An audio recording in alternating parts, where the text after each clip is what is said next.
ಓಂ ಶ್ರೀ ಗುರು ಬಸವಲಿಂಗಾಯ ನಮಃ. ಬಸವನ ಬೆಳಕೆ ಎಲ್ಲಾಡಿ ಬಂದೆ, ಭಾರತವೆಲ್ಲ ಸುತ್ತಾಡಿ ಬಂದೆ.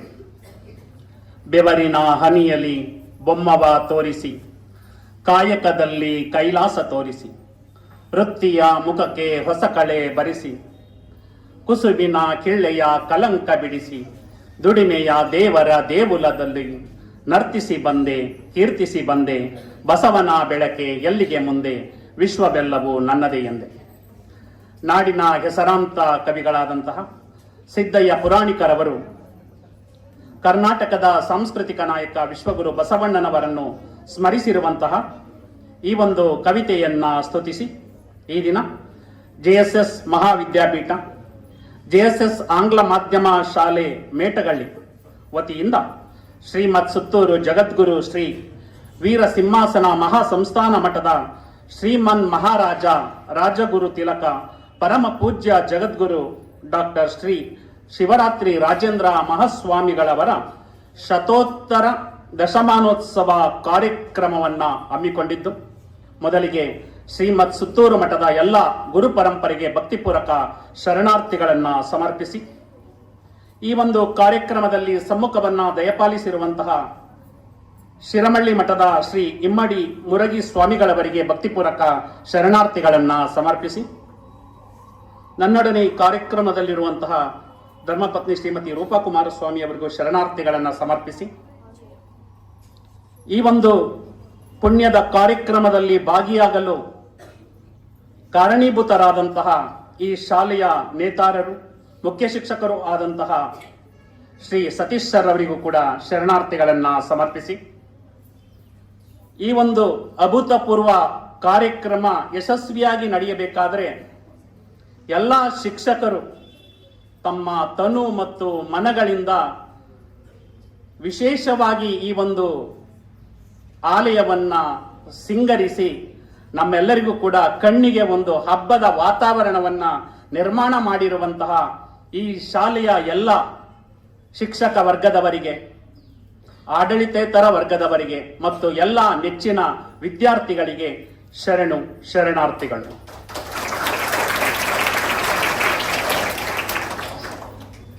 ಎತ್ತಣ ಮಾಮರ ಎತ್ತಣ ಕೋಗಿಲೆ ಎತ್ತಣಿಂದೆತ್ತ ಸಂಬಂಧವಯ್ಯ, ಬೆಟ್ಟದ ಮೇಲನ ನೆಲ್ಲಿಯ ಕಾಯಿ ಸಮುದ್ರದೊಳಗಣ ಉಪ್ಪು ಎತ್ತಣಿಂದೆತ್ತ ಸಂಬಂಧವಯ್ಯ, ಗುಹೇಶ್ವರ ಲಿಂಗಕ್ಕೂ ಎನಗೂ ಎತ್ತಣಿಂದೆತ್ತ ಸಂಬಂಧವಯ್ಯ. ಮಾವಿನ ಮರ ಎಲ್ಲಿರುತ್ತೋ ಕೋಗಿಲೆ ಎಲ್ಲಿರುತ್ತೋ, ವಸಂತ ಕಾಲ ಅವೆರಡನ್ನು ಕೂಡ ಒಂದು ಮಾಡುತ್ತೆ. ನೆಲ್ಲಿಯ ಕಾಯಿ ಬೆಟ್ಟದ ಮೇಲಿರುತ್ತೆ, ಉಪ್ಪು ಸಮುದ್ರದಲ್ಲಿರುತ್ತೆ, ಅವೆರಡನ್ನು ಕೂಡ ಉಪ್ಪಿನಕಾಯಿ ಒಂದು ಮಾಡುತ್ತೆ. ಹಾಗೆ ಎತ್ತಣ ಸುತ್ತೂರು, ಎತ್ತಣ ಮೈಸೂರು, ಎತ್ತಣ ಶಿರಮಳ್ಳಿ ಎಲ್ಲರನ್ನೂ ಕೂಡ ಈ ಒಂದು ಪೂಜ್ಯ ಶ್ರೀಗಳ ಒಂದು ಜಯಂತಿ ಒಂದು ಮಾಡಿದೆ. ಈ ಒಂದು ಮಾಡಿರುವಂತಹ ಕಾರ್ಯಕ್ರಮ ಒಂದು ವಿಶೇಷವಾದಂತಹ ಕಾರ್ಯಕ್ರಮ. ನಾಳೆ ಪರೀಕ್ಷೆ ಪ್ರಾರಂಭ ಆಗ್ತಾ ಇದೆ. ಪರೀಕ್ಷಾ ಪೂರ್ವದಲ್ಲಿ ಗುರುಗಳ ಒಂದು ಆಶೀರ್ವಾದ ಪಡೆಯೋದಿಕ್ಕೆ ಒಂದು ವಿಶೇಷವಾದಂತಹ ಕಾರ್ಯಕ್ರಮವನ್ನ ಈ ರೀತಿಯಲ್ಲೇ ರೂಪಿಸಲಾಗಿದೆ ಅಂತ ನಾನಾದ್ರೂ ಭಾವಿಸ್ತೇನೆ.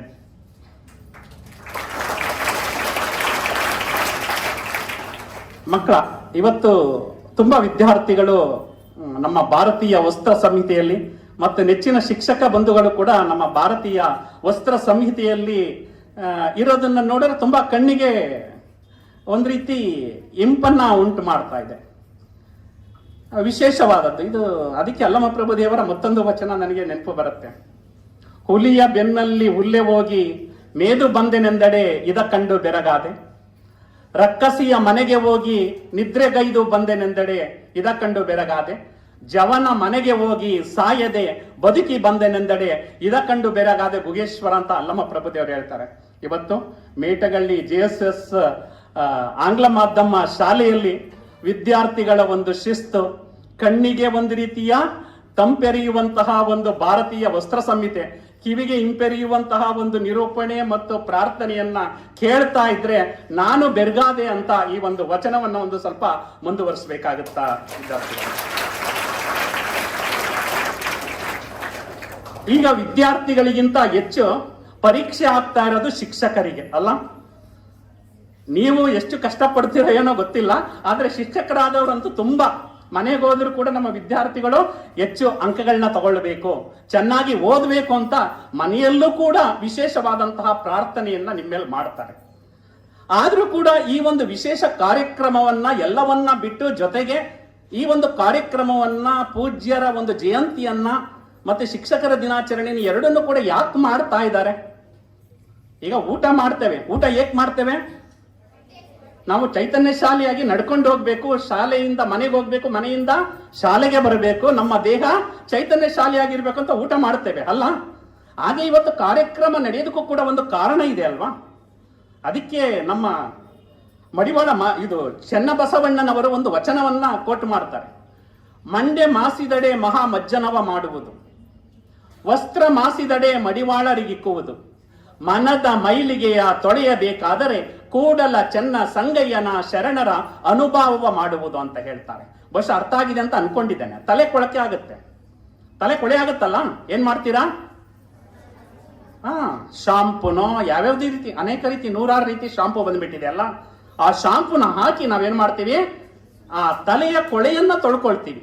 ಮಂಡ್ಯ ಮಾಸಿದಡೆ ಸ್ನಾನವನ್ನ ಮಾಡಿ ಅದನ್ನ ತೊಳ್ಕೊಳ್ತೀವಿ. ವಸ್ತ್ರ ಬಟ್ಟೆ ಕೊಳೆ ಆಗುತ್ತೆ. ಮೊದಲೆಲ್ಲ ನಾವು ಮಡಿವಾಳರಿಗೆ ಕೊಡ್ತಾ ಇದ್ವಿ, ಈಗ ಹಂಗಿಲ್ಲ, ವಾಷಿಂಗ್ ಮೆಷಿನ್ ಇದೆ ಅಲ್ಲ, ನಮ್ಮ ಬಟ್ಟೆಯನ್ನ ವಾಷಿಂಗ್ ಮೆಷಿನ್ಗೆ ಹಾಕಿ ತುಂಬಾ ಒಳೆಯುವ ರೀತಿ ವಸ್ತ್ರವನ್ನ ಏನ್ ಮಾಡ್ತೀವಿ, ಸ್ವಚ್ಛವನ್ನ ಮಾಡ್ತೇವೆ ಅಲ್ಲ. ಆದ್ರೆ ಮನಸ್ಸಿಗೂ ಕೂಡ ಕೊಳೆ ಆಗುತ್ತಂತೆ. ಮನಸ್ಸಿದೆಯಲ್ವ ಪ್ರತಿಯೊಬ್ಬರಿಗೂ, ಮನದ ಮೈಲಿಗೆ ಆಗುತ್ತೆ. ಏಕೆ? ನಾವು ಮನೆಯಿಂದ ಶಾಲೆಗೆ ಬರಬೇಕಾದ್ರೆ ನೋಡಬಾರದನ್ನ ನೋಡಿರ್ತೀವಿ, ಕೇಳಬಾರದನ್ನ ಕೇಳಿರ್ತೀವಿ, ಆಗ ಮನಸ್ಸಿಗೆ ಮೈಲಿಗೆ ಆಗುತ್ತಲ್ಲ. ಆ ಮನದ ಮೈಲಿಗೆಯನ್ನ ತೊಳೆಯಬೇಕಾದರೆ ಏನ್ ಮಾಡಬೇಕು? ಕೂಡಲ ಚೆನ್ನ ಸಂಗನ ಶರಣರ ಅನುಭವ ಮಾಡುವುದು ಅಂತ ಹೇಳ್ತಾರೆ. ಅಂತಹ ಒಂದು ಅನುಭವವನ್ನು ಮಾಡೋದಿಕ್ಕೆ, ಪೂಜ್ಯ ಶ್ರೀಗಳ ಬಗ್ಗೆ ಮಾತನಾಡೋದಿಕ್ಕೆ ಈ ಒಂದು ಕಾರ್ಯಕ್ರಮ ಒಂದು ವಿಶೇಷವಾಗಿದೆ ಅಂತ ನಾನಾದ್ರೂ ಭಾವಿಸ್ತೇನೆ. ಈ ಒಂದು ಜೀವನ ವಿಶೇಷವಾದಂತಹ ಜೀವನದಲ್ಲಿ ನಾವಿದ್ದೇವೆ. ನಮ್ಮ ಶರಣರಿದಾರಲ್ಲ, ಅವರು ಸ್ವರ್ಗ ನರಕಗಳನ್ನ ಸತ್ತ ಮೇಲೆ ಅಂತಾರೆ ಕೆಲವರು, ಹೌದಲ್ವಾ? ಈ ಜನ್ಮದಲ್ಲಿ ನೀವು ಒಳ್ಳೆ ಕೆಲಸ ಮಾಡ್ಬಿಡಪ್ಪ ಸ್ವರ್ಗಕ್ಕೆ ಹೋಗ್ತೀಯಾ, ಕೆಟ್ಟ ಕೆಲಸ ಏನಾದ್ರೂ ಮಾಡಿದ್ರೆ ಎಲ್ಲಿಗೆ ಹೋಗ್ತೀಯಾ? ನರಕಕ್ಕೆ ಹೋಗ್ತೀಯಾ ಅಂತ ಹೇಳ್ತಾರೆ. ಆದ್ರೆ ನಮ್ಮ ಶರಣರು ಇದನ್ನ ಅಲ್ಲ ಹೇಳಿದ್ದಾರೆ. ಇಲ್ಲಿ ನಿಜ ಜೀವನದಲ್ಲಿ ನೀನು ಒಳ್ಳೆಯ ಕೆಲಸವನ್ನ ಮಾಡಿದ್ರೆ ಅದೇ ಸ್ವರ್ಗ, ಕೆಟ್ಟ ಕೆಲಸ ಮಾಡಿದ್ರೆ ನರಕ. ಗೊತ್ತಾಯ್ತಾ? ಒಳ್ಳೆ ಕೆಲಸವನ್ನ ಮಾಡುದು, ಒಳ್ಳೆಯದನ್ನ ಅನುಭವಿಸಿದ್ರೆ ಅದೇ ಸ್ವರ್ಗ, ಕೆಟ್ಟ ಕೆಲಸವನ್ನ ಮಾಡಿ ಕೆಟ್ಟದನ್ನ ಅನುಭವಿಸಿದ್ರೆ ಅದೇ ನರಕ. ಗೊತ್ತಾಯ್ತಲ್ಲ? ಇವತ್ತು ನಾವು ಒಳ್ಳೆ ಕೆಲಸವನ್ನ ಮಾಡ್ತಾ ಇದೀವ, ಒಳ್ಳೆ ಕೆಲಸವನ್ನ ಮಾಡ್ತಾ ಇದೀವಿ. ಪೂಜ್ಯ ಶ್ರೀಗಳ ಒಂದು ಭಾವಚಿತ್ರವನ್ನ ನೋಡಿ ಆ ಒಂದು ಕಣ್ಣಿಗೆ ಏನಾಗ್ತಾ ಇದೆ, ಒಂದು ರೀತಿ ಕಾಂತಿ ಹೆಚ್ಚಾಗ್ತಾ ಇದೆ. ರಾಧಾಕೃಷ್ಣನ್ ಅವರ ಫೋಟೋವನ್ನು ನೋಡ್ತಾ ಇದೀವಿ. ಶಿಕ್ಷಕರು ವಿಶೇಷವಾದ ರೀತಿಯಲ್ಲಿ ಬಂದಿದ್ದಾರೆ, ಅವರೆಲ್ಲರನ್ನ ನೋಡ್ತಾ ಇದೀವಿ ಅಂದ್ರೆ ಇದು ಒಳ್ಳೆ ಕಾರ್ಯ ತಾನೆ. ಹಾಗಾದ್ರೆ ನೀವೆಲ್ಲಿದ್ದೀರಾ? ಈಗ ಸ್ವರ್ಗದಲ್ಲಿದ್ದೀರಾ. ಎಲ್ಲಿದ್ದೀರಾ? ದೇವಲೋಕದಲ್ಲಿದ್ದೀರಾ. ಸ್ವರ್ಗದಲ್ಲಿದ್ದೀರಾ, ದೇವಲೋಕದಲ್ಲಿದ್ದೀರಾ. ಅದಕ್ಕೆ ಬಸವಣ್ಣವ್ರು ಹೇಳ್ತಾರೆ, ದೇವಲೋಕ ಮರ್ತ್ಯಲೋಕವೆಂಬುದು ಬೇರಿಲ್ಲ ಕಾಣಿರೋ, ಸತ್ಯವ ನುಡಿಬುದೇ ದೇವಲೋಕ, ಮಿಥ್ಯವ ನುಡಿಬುದೇ ಮರ್ತ್ಯಲೋಕ, ಆಚಾರವೇ ಸ್ವರ್ಗ, ಅನಾಚಾರವೇ ನರಕ, ಕೂಡಲ ಸಂಗಮ ದೇವ ನೀವೇ ಪ್ರಮಾಣ ಅಂತ ಹೇಳ್ತಾರೆ. ದೇವಲೋಕ ಮರ್ತ್ಯಲೋಕ ಬೇರೆ ಯಾವುದೂ ಅಲ್ಲ ಕಣಪ್ಪ, ಎಲ್ಲಿ ಸತ್ಯದ ಮಾತುಗಳು ಕೇಳಿ ಬರ್ತಾವ ಅಲ್ಲ. ಪ್ರಾರಂಭದಲ್ಲಿ ನಿರರ್ಗಳವಾಗಿ ನಿರೂಪಣೆಯಿಂದ ಒಂದು ವಿಶೇಷವಾದಂತಹ ಒಂದು ವಚನವನ್ನ ಕೇಳಿದ್ರಿ ಅಲ್ವಾ? ಇಂತಹ ಅಂಶಗಳನ್ನ ನೀವು ಎಲ್ಲಿ ಕೇಳ್ತೀರೋ ಅದೇ ಸ್ವರ್ಗ, ಅದೇ ದೇವಲೋಕ ಅಂತ ನಾವು ಭಾವಿಸಬೇಕಾಗತ್ತೆ. ಇವತ್ತು ನಾವು ಡಾಕ್ಟರ್ ಶ್ರೀ ಶಿವರಾತ್ರಿ ರಾಜೇಂದ್ರ ಮಹಾಸ್ವಾಮಿಗಳವರ 110ನೇ ಜಯಂತಿ ಕಾರ್ಯಕ್ರಮ ಮತ್ತು ಅವರು ಲಿಂಗೈಕ್ಯರಾಗಿ 39 ವರ್ಷಗಳು ಕಳೆದಿದ್ರು ಕೂಡ ಅವರನ್ನ ಸ್ಮರಿಸ್ಕೊಳ್ತಾ ಇದೀವಿ. ಯಾಕೆಂದ್ರೆ ಅವರು ಸಮಾಜಕ್ಕೆ ಕೊಟ್ಟಂತಹ ಕೊಡುಗೆಗಳಿದೆಯಲ್ಲ, ಅದನ್ನ ಕಾಲ ಕಾಲಕ್ಕೂ ಕೂಡ ಸ್ಮರಿಸ್ತಾ ಇದೀವಿ. ಈಗ ಬಸವಣ್ಣವ್ರು ಆಗ್ಬೋದು, ಅವರು ಎಷ್ಟನೇ ಶತಮಾನದಲ್ಲಿ? 12ನೇ ಶತಮಾನದಲ್ಲಿ. ಈಗ ಎಷ್ಟನೇ ಶತಮಾನದಲ್ಲಿದ್ದೇವೆ? 21ನೇ ಶತಮಾನದಲ್ಲಿದ್ದೇವೆ. 900 ವರ್ಷಗಳ ಕಳೆದ್ರೂ ಕೂಡ ಅವರನ್ನು ಯಾಕೆ ಸ್ಮರಿಸ್ಕೊಳ್ತೀವಿ ಅಂದ್ರೆ, ಈ ನಮ್ಮ ರಾಜೇಂದ್ರ ಶ್ರೀಗಳಾಗ್ಬೋದು, ಶರಣರಾಗ್ಬೋದು, ಹೇಗೆ ಬಂದ್ರು ಅನ್ನೋದಕ್ಕೆ ಪ್ರಾರಂಭದಲ್ಲೇ ವಚನವನ್ನ ಹೇಳಿದ್ರು. ಲೋಕದಂತೆ ಬಾರರು, ಲೋಕದಂತೆ ಇರರು, ಲೋಕದಂತೆ ಹೋಗರು ನೋಡಯ್ಯ, ಪುಣ್ಯದಂತೆ ಬಪ್ಪರು, ಜ್ಞಾನದಂತೆ ಇಪ್ಪರು, ಮುಕ್ತಿಯಂತೆ ಹೋಗರು ನೋಡಯ್ಯ, ಉರಿಲಿಂಗ ದೇವ ನಿಮ್ಮ ಶರಣರು ಉಪಮಾತೀತರಾಗಿ ಉಪಮಿಸಬಾರದು ಅಂತ ಹೇಳಿದ್ರು. ಪುಣ್ಯದಂತೆ ಬಂದಿದ್ದಾರೆ ಯಾರು? ನಮ್ಮ ರಾಜೇಂದ್ರ ಶ್ರೀಗಳು ಪುಣ್ಯದಂತೆ ಬಂದ್ರು. ಹೇಗೆ ಬಂದ್ರು ಅನ್ನೋದನ್ನ ಮುಂದೆ ಅವರ ಒಂದು ನುಡಿನಮನವನ್ನ ಮಾತಾಡುವಾಗ ನಾನು ಹೇಳ್ತೇನೆ. ಪುಣ್ಯದಂತೆ ಬರ್ತಾರೆ ಅವರು. ಹೇಗಿದ್ರು? ಜ್ಞಾನದಂತೆ ಇದ್ದರು, ವಿದ್ಯಾರ್ಥಿ ನಿಲಯಗಳನ್ನು ಸ್ಥಾಪಿಸಿ, ಶಿಕ್ಷಣ ಸಂಸ್ಥೆಗಳನ್ನು ಸ್ಥಾಪಿಸಿ ನಿಮ್ಗೆ ಏನನ್ನ ಕೊಡ್ತಾ ಇದ್ದಾರೆ? ಜ್ಞಾನವನ್ನ ಕೊಡ್ತಾ ಇದ್ದಾರೆ. ಮುಕ್ತಿಯಂತೆ ಹೋದರು. ಅವ್ರು ಹೋದ್ರು ಕೂಡ ಇನ್ನೂ ಕೂಡ ಅವರನ್ನ ಸ್ಮರಿಸ್ಕೊಳ್ತಾ ಇದೀವಿ. ಅಂದ್ರೆ ಮುಕ್ತಿಯಂತೆ ಹೋಗಿದ್ದಾರೆ ಅಂತ ಹೇಳ್ತಾ, ಪ್ರಾರಂಭದಲ್ಲಿ ನನಗೆ ಒಂದು ಕೆ.ಸಿ. ಶಿವಪ್ಪರವರ ಚೌಪದಿಯನ್ನ ಇಲ್ಲಿ ಹಾಕಿದ್ರು. ಆ ಒಂದು ಚೌಪದಿ ನಮ್ಮ ರಾಜೇಂದ್ರ ಸ್ವಾಮಿಗಳವರಿಗೆ ಅಕ್ಷರ ಸಹ ಒಪ್ಪುತ್ತೆ ಅಂತ ಹೇಳ್ಬೋದು. ಅದ್ಯಾವುದು? ಪ್ರಾರಂಭದಲ್ಲಿ ಕೇಳಿಸ್ಕೊತಾ ಇದ್ರಲ್ಲ ಚೌಪದಿ, ಯಾವುದು ಮರ್ತು ಬಿಟ್ರ? ಈಗ ಹೇಳ್ತೇನೆ, ಕೇಳಿಸ್ಕೊಳ್ಳಿ, ಇನ್ನು ಮರಿಬಾರದು. ನಾನು ಯಾವಾಗ ಕೇಳಿದ್ರೆ ಹೇಳ್ಬೇಕು. ಹೇಳ್ತೀರಲ್ಲ, ಸಂತನೆಂದರೆ ಯಾರು, ದಿವ್ಯತೆಯ ಹರಿತವನು. ಸಂತನೆಂದರೆ ಯಾರು, ದಿವ್ಯತೆಯ ಅರಿತವನು. ಸರಳತೆಯ ಸೂತ್ರದಲ್ಲಿ ಸುಖವ ಕಂಡವನು. ಮಮತೆ ಬಂಧನ ಕಳಚಿ ಬಲು ದೂರ ನಿಂತವನು. ಮಮತೆ ಬಂಧನ ಕಳಚಿ ಬಲು ದೂರ ನಿಂತವನು. ಎಲ್ಲರಲ್ಲಿ ಅವನೊಬ್ಬ ಮುದ್ದು ರಾಮ. ಎಲ್ಲರಲ್ಲಿ ಅವನೊಬ್ಬ ಮುದ್ದು ರಾಮ. ಕೇಳಿಸ್ಕೊಂಡ್ರೆ ಇದನ್ನ? ಕೇಳಿಸ್ಕೊಂಡ್ರೆ ಸ್ಟಾರ್ಟಿಂಗ್? ಈಗ ಎರಡನೇ ಸಲ ಕೇಳಿಸ್ಕೊಂಡಿದ್ದೀರಾ. ಇನ್ನು ಏನೋ ಡ್ರಿಲ್ ಆದಂಗ ಆಯ್ತು. ಇದನ್ನ ನೆನ್ಪಿಟ್ಕೋಬೇಕು. ಅಂದ್ರೆ ಅಂತಹ ಈ ಒಂದು ಚೌಪದಿಯ ಗೀತೆಯನ್ನ ಹೇಳ್ತಾ ಇದ್ರೆ ನಮ್ಮ ರಾಜೇಂದ್ರ ಸ್ವಾಮಿಗಳು ನೆನಪಾಗುತ್ತೆ. ಸರಳತೆಯ ಸೂತ್ರದಲ್ಲಿ ಸುಖವನ್ನ ಯಾರು ಕಾಣ್ತಾರೆ ಅಂದ್ರೆ ನಮ್ಮ ಪೂಜ್ಯರು. ಮಮತೆ ಬಂಧನವನ್ನ ಕಳಚಿ ಬಲುದೂರ ನಿಂತವರು ಯಾರು? ನಮ್ಮ ರಾಜೇಂದ್ರ ಶ್ರೀಗಳು ಅಂತ ಹೇಳ್ತಾ, ಅಂತಹ ಪೂಜ್ಯ ರಾಜೇಂದ್ರ ಶ್ರೀಗಳ ಬಗ್ಗೆ ಹೇಳಬೇಕಾದ್ರೆ ನಾವು ನೆನಪಾಗೋದು ರಾಜೇಂದ್ರ ಶ್ರೀಗಳು ಅಂತ ಅಂದ ತಕ್ಷಣ ನಮ್ಗೆ ನೆನಪಾಗೋದು ಯಾವುದು? ಸುತ್ತೂರು. ನೋಡಿದೀರಾ ಸುತ್ತೂರ್ನ? ಎಲ್ಲ ನೋಡಿದೀರಲ್ಲ? ತುಂಬಾ ಕಣ್ಣಿಗೆ ಹಬ್ಬ ಅಲ್ಲ ನೋಡೋದಿಕ್ಕೆ. ಜಾತ್ರೆಯ ಸಂದರ್ಭದಲ್ಲಿ ಹೋಗ್ತಿರಲ್ಲ, ಆ ಸುತ್ತೂರು, ಅದ್ರ ಬಗ್ಗೆ ಒಂದು ಸ್ವಲ್ಪ ಮಾತನಾಡಲೇಬೇಕಾಗುತ್ತೆ ನಾವು. ಇಂದಿನ ಸುತ್ತೂರಿನಲ್ಲಿ ನಮ್ಮ ಪೂಜ್ಯ ಶಿವರಾತ್ರೀಶ್ವರರು ಏನ್ ಮಾಡ್ತಾರೆ? ಸಿದ್ಧಗಿರಿಯಿಂದ ಆ ಸುತ್ತೂರಿಗೆ ಬಂದು ತಪಸ್ಸನ್ನ ಆಚರಣೆ ಮಾಡ್ತಾ ಇರ್ತಾರೆ. ಆ ಆಚರಣೆ ಮಾಡಬೇಕಾದ್ರೆ ಕಂಚಿ ಅಂದ್ರೆ ತಮಿಳುನಾಡಿನ ಕಂಚಿ ಇದೆಯಲ್ಲ, ಅಲ್ಲಿ ಚೋಳರು ರಾಜ್ಯವನ್ನ ಆಳ್ತಾ ಇರ್ತಾರೆ. ಇತಿಹಾಸವನ್ನ ಹೋದ್ರೆ ನಿಮಗೆ ಗೊತ್ತಾಗುತ್ತೆ ಸಮಾಜದಲ್ಲಿ. ಇಲ್ಲಿ ತಲಕಾಡನ್ನ ಗಂಗರು ಆಳ್ತಾ ಇರ್ತಾರೆ. ಕಂಚಿಯನ್ನ ಯಾರು ಆಳ್ತಾ ಇರ್ತಾರೆ? ಚೋಳರು ಆಳ್ತಾ ಇರ್ತಾರೆ. ಈ ಕಡೆ ತಲಕಾಡನ್ನ ಗಂಗರು ಆಳ್ತಾ ಇರ್ತಾರೆ. ಆ ಕಂಚಿಯ ಚೋಳ ರಾಜನಾದಂತಹ ರಾಜೇಂದ್ರ ಚೋಳ ತಲಕಾಡನ್ನು ಕೂಡ ವಶಪಡಿಸಿಕೊಳ್ಬೇಕು ಅಂತ ಕುದುರೆ ಸವಾರಿ ಮಾಡುತ್ತಾ ಸಾವಿರಾರು ಸೈನಿಕರ ಸಮೇತ ಎಲ್ಲಿಗೆ ಬರ್ತಾನೆ? ತಲಕಾಡಿಗೆ ಬರ್ತಾ ಇರ್ತಾನೆ. ಬರಬೇಕಾದ್ರೆ ಸುತ್ತೂರು ಮಾರ್ಗವಾಗಿ ಬರ್ತಾ ಇರ್ತಾನೆ. ಬರ್ತಾ ಇರ್ಬೇಕಾದ್ರೆ ಆ ರಾಜೇಂದ್ರ ಚೋಳ ಏರಿರುವ ಕುದುರೆ ಆ ಸುತ್ತೂರಿಗೆ ಬಂದ ತಕ್ಷಣ ಆ ಕುದುರೆಗೆ ಏನಾಯ್ತೋ ಗೊತ್ತಿಲ್ಲ, ಆ ಪೂಜ್ಯರು ತಪಸ್ಸನ್ನ ಆಚರಿಸ್ತಾ ಇದ್ರಲ್ಲ, ಆ ಆಚರಿಸಿದಂತಹ ಸ್ಥಳಕ್ಕೆ ಬಂದು ಒಂದು ಪ್ರದಕ್ಷಿಣೆಯನ್ನ ಮಾಡುತ್ತೆ. ಪ್ರದಕ್ಷಿಣೆಯನ್ನ ಮಾಡಿ ಅಲ್ಲಿ ನಿಂತ್ಕೊಬಿಡುತ್ತೆ. ನಿಂತ್ಕೊಂಡಾಗ ರಾಜ ಕುದುರೆಯಿಂದ ಇಳಿತಾನೆ. ಇಳಿದಾಗ ಅಲ್ಲಿ ಶಿವರಾತ್ರೀಶ್ವರರನ್ನ ಕಂಡು ಅವನಿಗೆ ಭಕ್ತಿ ಭಾವ ಹುಟ್ಟುತ್ತೆ. ಭಕ್ತಿ ಭಾವ ಹುಟ್ಟಿ ಅವರಿಗೆ ಕೈಯನ್ನ ಜೋಡಿಸಿ ಕೈಯನ್ನ ಮುಗಿತಾನೆ. ಮುಗಿದಾಗ ಆ ಶಿವರಾತ್ರೀಶ್ವರರು ಇವನ ಮನದ ಇಂಗಿತವನ್ನ ಅರ್ಥಕೊಳ್ತಾರೆ. ಆಗ ಅರ್ಥಕೊಂಡು ಹೇಳ್ತಾರೆ, ರಾಜಕುಮಾರ, ನಿನ್ನೊಬ್ಬನ ಆಸೆಯಿಂದ ಇಡೀ ಜನ ತಲ್ಲಣಗೊಳ್ಳಬೇಕೆ? ನಿನ್ನ ಆಸೆ ಏನಿದೆ? ಹೋಗಿ ತಲಕಾಡನ್ನ ವಶಪಡಿಸ್ಕೊಳ್ಬೇಕು ಅಂತ ಇದೆ. ಅಲ್ಲಿ ಜನ ತಲ್ಲಣಗೊಳ್ಳಬೇಕೆ? ನಿನ್ನೊಬ್ಬನ ಆಸೆಯಿಂದ ಹಸಿರ ಚಿಮ್ಮಿಸುವ ಭೂಮಿ ರಕ್ತವನ್ನು ಚಿಮ್ಮಿಸಬೇಕೆ? ಈಗ ಭೂಮಿ ಏನ್ ಬೆಳೀತಾ ಇದೆ? ಬೆಳೆಗಳನ್ನ ಹಸಿರಿನ ರೀತಿಯಲ್ಲಿ ಬೆಳೀತಾ ಇದೆ. ಆ ಹಸಿರು ಬೆಳೆಯುವಂತಹ ಭೂಮಿ ರಕ್ತವನ್ನ ಚಿಮ್ಮಿಸಬೇಕೆ? ನಿರಪರಾಧಿಗಳ ಪ್ರಾಣಹರಣವಾಗಬೇಕೆ? ನೀನು ಗೆಲ್ಲಬೇಕಾದದ್ದು ಗಂಗರಾಜ್ಯವನ್ನಲ್ಲ, ನೀನು ಗೆಲ್ಲಬೇಕಾದದ್ದು ಹೃದಯ ಸಾಮ್ರಾಜ್ಯವನ್ನು. ಯೋಚಿಸು ರಾಜಕುಮಾರ ಅಂತ ವಿಶೇಷವಾಗಿ ಒಂದು ಭಕ್ತಿಯಿಂದ ಪೂಜ್ಯರು ಶಿವರಾತ್ರೀಶ್ವರರು ಹೇಳ್ತಾರೆ. ಹೇಳಿದಾಗ ಆ ರಾಜೇಂದ್ರ ಚೋಳನ ಹೃದಯ ತಟ್ಟುತ್ತೆ, ಮನ ಮುಟ್ಟುತ್ತೆ. ಮುಟ್ಟಿದಾಗ ಆಗ ಮತ್ತೆ ಹೇಳ್ತಾರೆ ಅವರು, ನೀನು ಕತ್ತಿಯನ್ನ ಹಿಡಿಬೇಡ, ಶಾಂತಿ ಎಂಬ ಅಸ್ತ್ರವನ್ನ ಹಿಡಿ. ಕತ್ತಿ ಎಂಬ ಅಸ್ತ್ರವನ್ನ ಬಿಸಾಕಿ ಶಾಂತಿ ಎಂಬ ಅಸ್ತ್ರವನ್ನ ಹಿಡಿ. ಆಗ ಕೇವಲ ತಲಕಾಡಲ್ಲ, ಅಖಂಡ ಭೂಮಂಡಲವೇ ನಿನ್ನ ಕೈವಶವಾಗುತ್ತದೆ ಅಂತ ನಮ್ಮ ಶಿವರಾತ್ರೀಶ್ವರರು ಹೇಳಿದ ತಕ್ಷಣ ಆಗ ತಲಕಾಡಿನಲ್ಲಿ ಗಂಗರನ್ನ ಸೋಲಿಸಬೇಕು ಅಂತ ಬಂದಾಗ ಆಗ ತಲಕಾಡಿನ ಗಂಗರ ದೊರೆ ರಾಚಮಲ್ಲನ ಜೊತೆ ಸ್ನೇಹ ಹಸ್ತವನ್ನ ಚಾಚಿ ಬಾಂಧವ್ಯ ಚಿಗುರೊಡೆಯುತ್ತೆ. ಆಗ ಇಬ್ಬರು ಕೂಡ ಮೈತ್ರಿಯಾಗಿ ಒಂದು ಸ್ನೇಹ ಸಂಬಂಧವನ್ನ ಬೆಳೆಸ್ತಾರೆ. ಅಂದ್ರೆ ತಲಕಾಡಿನ ಗಂಗರಿಗೆ ಮತ್ತು ಕಂಚಿಯ ಚೋಳರ ನಡುವೆ ಆಗುತ್ತಿದ್ದಂತಹ ಘೋರ ಯುದ್ಧವನ್ನ ತಪ್ಪಿಸಿ ಒಂದು ಶಾಂತಿಯ ಮಂತ್ರವನ್ನ ಬೋಧಿಸಿದವರು ಶಿವರಾತ್ರೀಶ್ವರರು. ಅಲ್ಲಿ ನಮ್ಮ ಸುತ್ತೂರು ಮಠ ಪ್ರಾರಂಭ ಆಗುತ್ತೆ. ಸುತ್ತೂರು ಸಂಸ್ಥೆಗಳಲ್ಲಿ ಓದ್ತಾ ಇದ್ದೀರಲ್ಲ ನೀವು, ಏನಪ್ಪ ಸುತ್ತೂರು ಅಂದ್ರೆ ಏನು ಅಂತ ಕೇಳಿದ್ರೆ ನಾನು ಹೇಳದನ್ನ ಹೇಳ್ತೀರಾ? ಸುತ್ತೂರು ಅಂದ್ರೆ ಈ ಇತಿಹಾಸ ಗೊತ್ತಿರಬೇಕು ಮಕ್ಕಳ, ಗೊತ್ತಾಯ್ತಲ್ಲ? ಈ ಇತಿಹಾಸವನ್ನ ನೀವು ತಿಳ್ಕೋಬೇಕು. ಅನಂತರ ಇಲ್ಲಿವರೆಗೆ ನಮ್ಮ ಈಗ ಇರುವಂತಹ ಪೂಜ್ಯ ಜಗದ್ಗುರು ಶಿವರಾತ್ರಿ ರಾಜೇಂದ್ರ ಮಹಾಸ್ವಾಮಿಗಳವರೆಗೆ 24ನೇ ಜಗದ್ಗುರುಗಳು ಇವರು. ಮೊದಲನೇ ಜಗದ್ಗುರುಗಳು ಶಿವರಾತ್ರೀಶ್ವರರು. ಅಲ್ಲಿ ಒಂದಿಬ್ಬರನ್ನ ಮಾತ್ರ ನಾನು ಇಲ್ಲಿ ಸ್ಮರಿಸೋದಕ್ಕೆ ಇಷ್ಟಪಡ್ತೇನೆ, ಯಾಕಂದ್ರೆ ಎಲ್ಲರನ್ನೂ ಸ್ಮರಿಸಬೇಕು. ಆದ್ರೆ ನಮ್ಗೆ ನಮ್ಮ ಮುಖ್ಯ ಶಿಕ್ಷಕರು ಕೊಟ್ಟಿರುವಂತಹ 30 ನಿಮಿಷದ ಸಮಯದಲ್ಲಿ ನಾನು ಅದನ್ನ ಎಲ್ಲವನ್ನು ಹೇಳೋದಕ್ಕೆ ಸಾಧ್ಯ ಆಗೋದಿಲ್ಲ. ನಂತರ 4ನೇ ಜಗದ್ಗುರುಗಳು ತುಂಬಾ ಪ್ರಸಿದ್ಧಿ ಆಗ್ತಾರೆ.